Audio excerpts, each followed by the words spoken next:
नमस्ते प्यारे विद्यार्थियों, आप सबको स्टडी मैथ यूट्यूब चैनल में आप सबका हार्दिक स्वागत है और अभिनंदन। मैं लेके आया हूं प्रतिशत के बारे में आज अपन चर्चा करेंगे।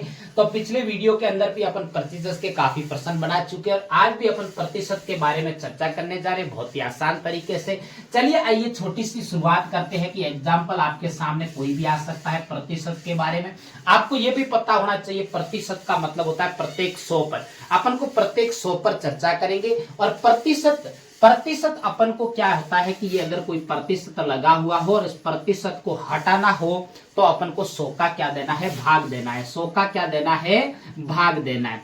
और अगर प्रतिशत को लाना है तो 100 का क्या करना पड़ेगा, गुणा करना पड़ेगा। ये दोनों बातें आपको याद होनी चाहिए क्योंकि जब भी अपन प्रतिशत की चर्चा करेंगे तो अपन इनको साथ में लेके जरूर चलेंगे। चलिए आपके सामने कोई भी एक एग्जांपल आ सकता है जैसे कि 500 का 20%। 500 का 20% कितना है। तो ये बहुत ही आसान तरीका से और ऐसा प्रश्न कई बार पूछा जाता है कि 500 का 20% कितना होगा।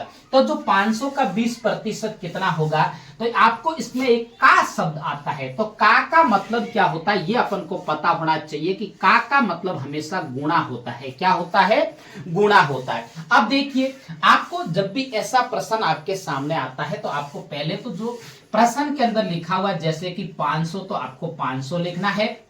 का की जगह हमेशा क्या लगाना है, आपको गुणा का चिन्ह लगाना है। और फिर 20 मैंने क्या कहा, जब प्रतिशत हटाना है क्योंकि कितना होता है तो प्रतिशत हटाने के लिए आपको क्या करना पड़ेगा, 100 का भाग देना पड़ेगा। क्या करना पड़ेगा, 100 का भाग। अब देखिए अब जो अपन को क्या करना है, आगे इन संख्याओं को काटना भी आना चाहिए। 2 जीरो से 2 जीरो हमेशा कट गए क्योंकि अंश और हर के अंदर समान संख्याएं हमेशा क्या होती है, एक दूसरे से काट देते। अब देखिए उसके बाद में पीछे क्या बचा, देखो 5 गुना 20। अब देखिए बराबर में इस एक का तो कोई महत्व ही नहीं, एक का कोई भी संख्या में भाग देंगे तो वही संख्या प्राप्त होगी जो अपने पास में। 5 का 20 से गुणा करेंगे तो 5 दूने कितना होता है, 10 और पीछे 0 मतलब कि 100। अब आपके सामने आ गया कि 500 का जो 20% होगा वो कितना होगा, 100 होगा। मुझे उम्मीद है कि आपको ऐसा प्रश्न ये बहुत ही आसान तरीके से समझ में आया। इसी प्रकार दूसरा एग्जांपल इसका देखिए, कोई भी आप एग्जांपल ले सकते हो। जैसे कि आपके सामने आ गया 1000 का 30%। 1000 का 30% कितना होगा। आपके सामने एग्जाम्पल कोई भी आ सकता है क्योंकि गणित के अंदर केवल अपन को एक तरीका समझना है, बाकी एग्जाम्पल के अंदर जो संख्याएं है वो कोई भी आ सकती है। क्योंकि ये जरूरी नहीं कि आज मैं आपको 1000 का सिखा रहा हूं कल 1000 का जाए, कोई जरूरी नहीं 5000 का भी आ सकता है।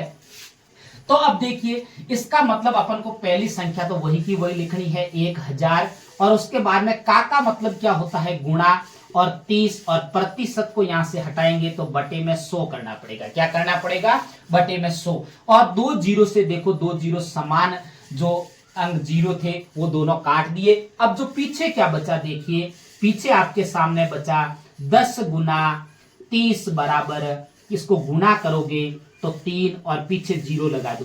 3 का 1 से गुणा किया तो 3 और 2 जीरो पीछे लगा दिए। मतलब कि 1000 का 30% 300 होता है। बहुत ही आसान तरीका है।